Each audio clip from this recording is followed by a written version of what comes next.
I got a chance to get involved in this one. You know, a lot of couples are working out in gyms today. However, if you're working at home, here's an exercise you can do with just a towel and a sweet man. Irv is going to be working his triceps, and I'm going to be working my biceps. Grasp hold of your towel. Make sure you got a tight squeeze. And now as I pull up, Irv's going to resist against my pull, and then as he pulls down, I'm going to resist against him. So we pull up, working the biceps, and down, working the triceps. Up and down. Now this is a great resistance exercise because it really helps that chest and arms, and it's helping his triceps and your chest. That's right. Okay, so work out together. It'll keep you in good shape. A shame to take money for this job. Let's keep it going. Middleweights, 114.5 to 125.5, and Cheryl Marshall comes out. This is a peppy song from Long Beach, California. Cheryl Marshall. I think this is where you begin to see just how the change in the weight classes has affected the women. Cheryl looks like a heavyweight. She's got good size. She's in incredible condition. Look at those belts. She is in good shape. How about the legs? Her legs are pretty well balanced. She's got good sweep to her quads, and her calves are very long. They seem to tie right into her ankles. We're in Miami. Middleweight competition. Once again, the weights, 114.5 to 125.5. Big crowd here at the James Heights Center. Let me recognize one person who's been so helpful. Steve Winterstone. Steve, the editor-in-chief of Women's Physique World. He knows what he's doing. Good man. He's also the women's historian for the IFBB. That's because Steve has probably contributed to more women getting into bodybuilding than any person I know. That was Cheryl Marshall. All right, this is Rhonda Lundstedt. Once again, middleweight competition. Rhonda Lundstedt. Once again from Florida, Princeton, Florida.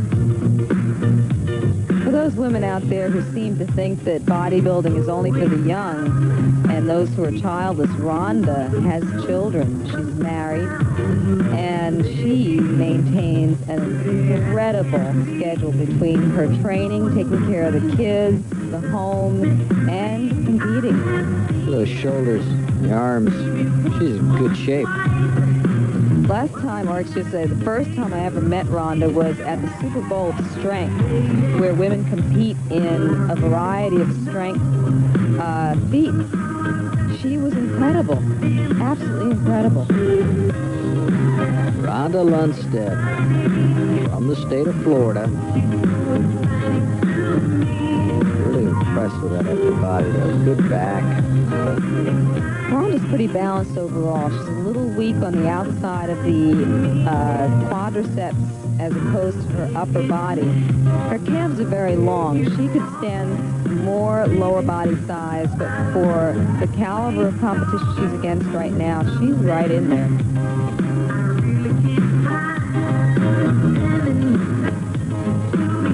Good music, crowd tapping their toes, snapping their fingers. They're into Rhonda's routine. Let me ask you a question. What about facial beauty? How much does that have to do with judges' decisions? When it comes to physique, nothing. But you've got to remember, we're all people, and anything that's beautiful is probably going to get more attention than something that isn't. Crowd likes her. All right, this is...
Velma finishes up.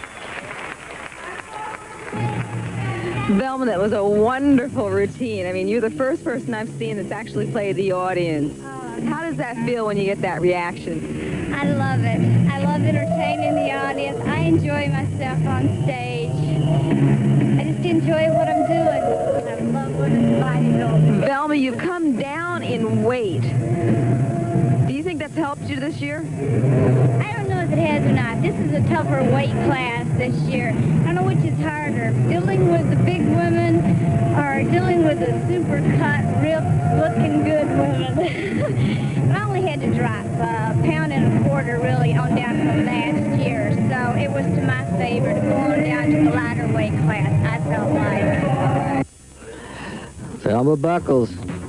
Oh, she is honest. Anything she does, she's got a great attitude. All right, more middleweight competition coming up from Miami. Broke up with her fiance, lost 30 pounds. Listen. Well, last year, if anybody's seen me in the Nationals of Detroit, I was weighed in about 137, and the USA competed in the heavy at 130, and I felt dwarfed. I was at the bottom at the weight class. And this time I decided to go in the top of the middleweights. I'd be one of the bigger girls out there. All right, Sue Springsteen. Mentioned she lost 30 pounds. And now she is competing in the middleweight division. San Jose, California. No one ever mentions that Sue is one of the, what we call dual athletes in bodybuilding. Bodybuilders who also compete in powerlifting. Sue is at the top of the ladder in powerlifting. Now, I'm not sure she's still competing in powerlifting. I think she's given it up for bodybuilding completely. And you make a great point, Carla, because her powerlifting led to bodybuilding. If you look at her physique, she has the thickness that a bodybuilder would, a powerlifter would have. Though I think that Sue is going to now have to work on getting harder. She looks a little soft to me. I guess when you do lose weight, that skin tends maybe to take a little longer to tighten up. You know what's interesting, though? I talked to her. She said she had broken up with her fiance, still eating a steak, drinking maybe a six-pack a night, and still losing weight. Well, she's got a lot of muscle, so she can burn that sort of calorie intake. However, I think that she wasn't watching her water intake for this competition, and so she looks like she's retaining some water. It's not actually fat. It just looks like she's holding water. Carla, she had a 242-pound bench press. Now, unofficially, I believe that's the best we've had. I don't know. I've seen her lift, and she is incredibly powerful. However, you know, that does strain you after a while. It's just one of those things you have to give up. There she is. Valerie Basilone in Indianapolis, Indiana. Last year she was enjoying herself. She's got one of those looks on, and she's going to get those judges up on stage with her. I'll tell you one thing, she's going to be tough to beat. She's got the whole package. Muscularity, symmetry. She's got that, look at that eye contact. Do you see that? She's got that unmistakable look. That's what I was just saying, that she looks like, come on stage with me. Boy, she playing to the judges. You know, or you would think that a lot of people say, oh, why do that? But you have to make contact. You have to show your personality up there. And when you've got everything together in physique, you can't be a deadbeat on stage. You saw the graphic I saw in Detroit. I thought she was smooth last year. I don't see that same thing. Boy, she looks much better. And talk about that charisma, though. There's the crab. You think she ain't going to be tough to beat, Carla? I don't know. I'd say in this top 5, she's going to be smoking. All right, this is Mary Hovey. Grand Blanc, Michigan.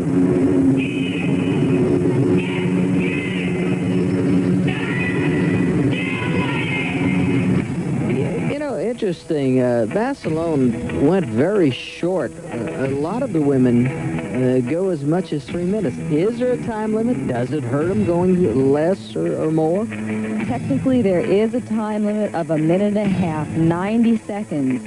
Unfortunately, many women don't understand that the longer you're out there, the longer the judges have to look past your strong points and see your flaws and weaknesses. When you're in top condition, you always leave them wanting something more. Oh, she's got exceptional lats. Yeah, her upper body is tremendous. She's got a very long midsection, so it makes her lats look outstanding, and they seem to tie right down into her lower back. Carla, what about the legs? Is she lean in the legs versus the rest of the body? From what I can see here, she looks very balanced. However, after seeing some of the sweep on those lightweight quads, I'd say she is a little lean in the legs. Normally, a heavier weight class for her. I think she has done this smartly, though. She's maintained muscle and symmetry. She looks good. I'll tell you something, Irv. If you come in hard, many times you can beat women who have better sweep than you do, but do not get hard. And that's where her advantage is going to be. All right. We had a chance to talk to Susan Tigert. She took a break from competition. She was tired of the potential and not winning.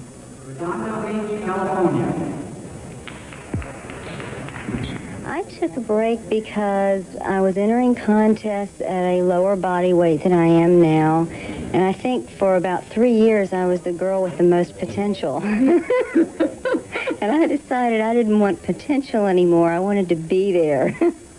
So I took 2 years off to train, gain a little weight, and train heavy and put the muscle on. And it worked.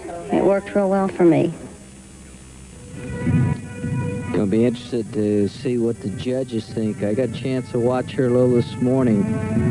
Boy, you talk about quality head to toe. I thought she had it. Redondo Beach, California. This is Susan Tigert. Susan's been around for a long time, and she has been up and down, believe me. I'm a close friend of Susan's. She has taken that potential and made the most of it.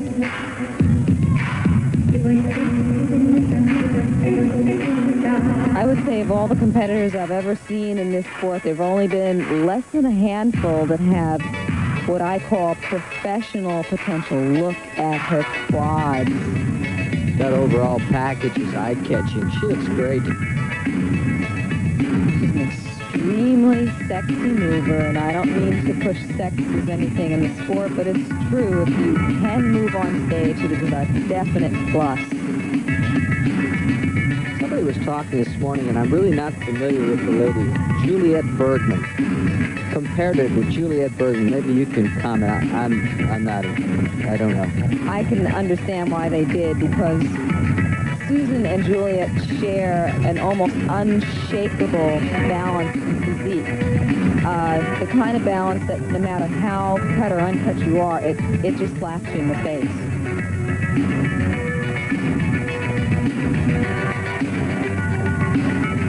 Proportion, structure, what tell you. Head to toe, that's a lot of quality. Susan Tigert took that break from competition, tired of that potential. There's Susan Springsteen, young lady who lost 30 pounds. Valerie Bass alum, tough to beat. Very tough. Look at that eye contact. Mary Hobie. Very muscular. Slam winner in 1983, and we're going to watch Lisa Smith. In Baton Rouge, Louisiana. They got a pretty good football team down there. Also got a pretty good little bodybuilder here in Lisa. You know, question that came up today, and I couldn't answer. I'm going to throw it at you. How do you get involved in the pros, get into the pros, like Lisa Smith, who we're watching? How does she get in the pros? Well, Lisa, obviously, physique-wise, has the qualities of a pro. She's got good V-sweep narrow waistline with well-developed legs and calves. She would have to win this overall competition and then go to the World Amateur Championships, which, by the way, this year is held in Singapore. She'd have to win that, and then she could go directly to the Miss Olympia. It wasn't always that way, though. When I won it, you would go directly as the overall winner into the Miss Olympia.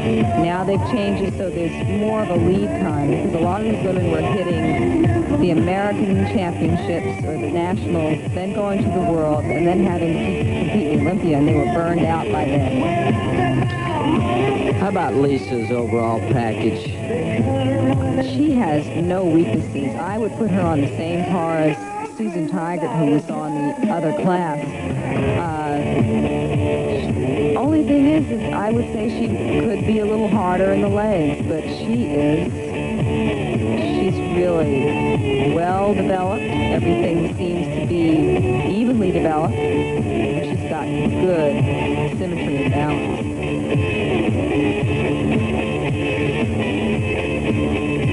Middleweight competition means you can weigh no more than 125 and a half or less than 114 and a half. We started with 125 competitors. We've had the lightweight champion. We're trying to determine the middleweight champion. Up next, Renee Casella. Once again, the set I find to be very attractive.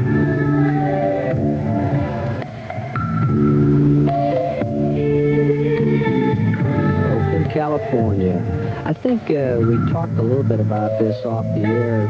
Is the set distracting, or does it help the bodybuilder? I think in this case, this set is absolutely fabulous. It's not overdone, it doesn't look plastic, and it complements the physiques that are being seen. The backdrop really sets off a lot of the suit colors that you're seeing in the tan. Talk about a back. This is a great back we're seeing from Renee Casella from Oakland.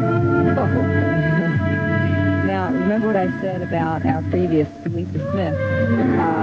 This woman is definitely showing a lot more hardness than Lisa did. Had Lisa had this kind of hardness along with her balance, she would be at the top of this class. However, I don't think this class is going to be an easy one for any team. A lot of talent in the middleweight class. Renee from Oakland, California. Do you see any kind of weaknesses? Obviously, there's got to be weaknesses in everybody if you were judging. Just from this side, she looks a little long and lean in her calves, and I have that same problem where it looks like you've got nothing but bone. You've actually got developed calves, but they're very high set. She's also doing something that I think is very difficult to do, posing to very soft music. She's done it well, though. Renee Casella, Oakland, California. All right, up next is Laura Cravell. There's Laura, former cheerleader. Laura is originally from Toronto, Canada, but is now living in Los Angeles, California. Many international competitors do that sort of thing. If the competition isn't tight enough in their particular country and they want to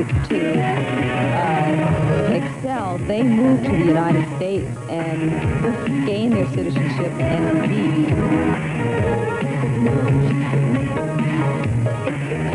How many calories, when you're in training, actual training, you take in a day? Depends on your size and how much muscle you have. If you're heavily muscled women like Laura, and the women in the middleweights and heavyweights can take in anywhere up to 3,000 calories. That seems a lot, but you're also maintaining a lot of hard muscle. How about you personally? What can you take in with your metabolism? Anywhere from 1,500 to 2,300 calories in preparation for a contest, but you do bring it down right before a contest. Laura Cravell, Los Angeles, California. Middleweight competition. Here's Lisa Smith. Lisa looks good.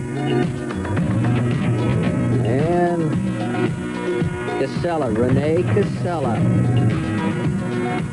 Had that impressive back. Looks so good.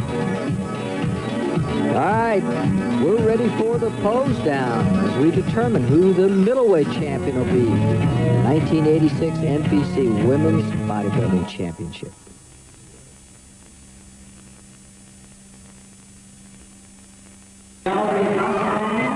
My thought, Carla, it was not easy to come up with those 5. I saw a lot of competition in this particular classification, middleweights. This was a tough class. Let's see how they place them. All right, here we go. Let's see who upstages who. Immediately, Cravell jumps back, and there's Buckles. Buckles looks exceptionally hard with this crew, as does Hovey. Barcelona looks good. Laura, I didn't think looked as sharp here as she did in the UFAs, so we'll see how she does. Any advantage? Laura jumps up on the elevated portion of the set. Is that an advantage? Sure, you take the focal point away from the other people because the judges are going to follow you, see what you're doing. It can also work against you, though, that you got out of the crowd and no one sees you. Judge along with us at home. Who's it going to be? Hovey, Barcelona, Buckles, Cravell, or Tiger?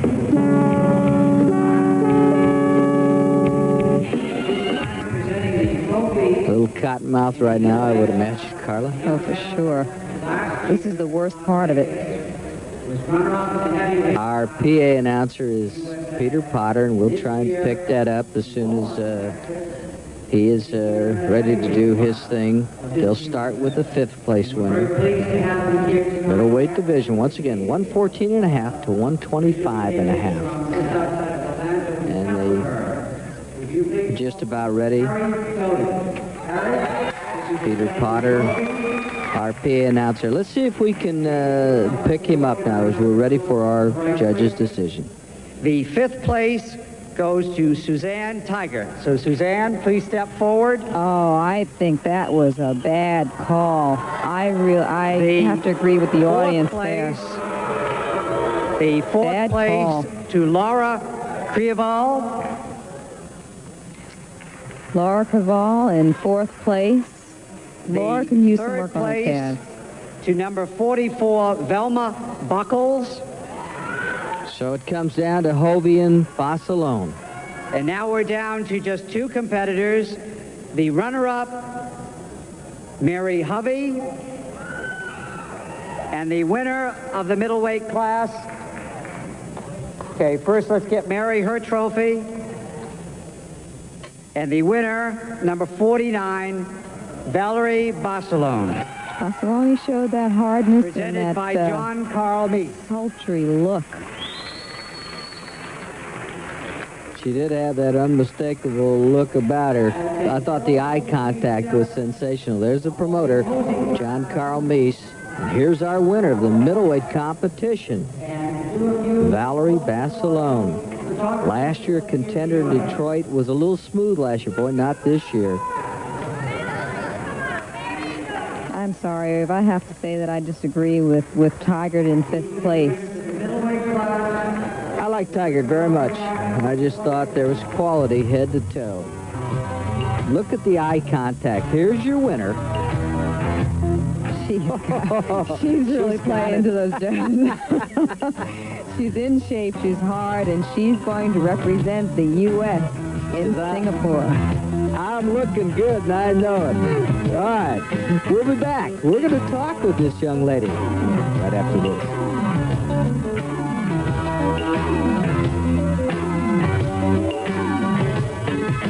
Not going to do good. I'm not going to do anything right. But this time I was so mad and so angry, and I thought, I just got to do good. I've just got to do good. So positive's been all the way this time.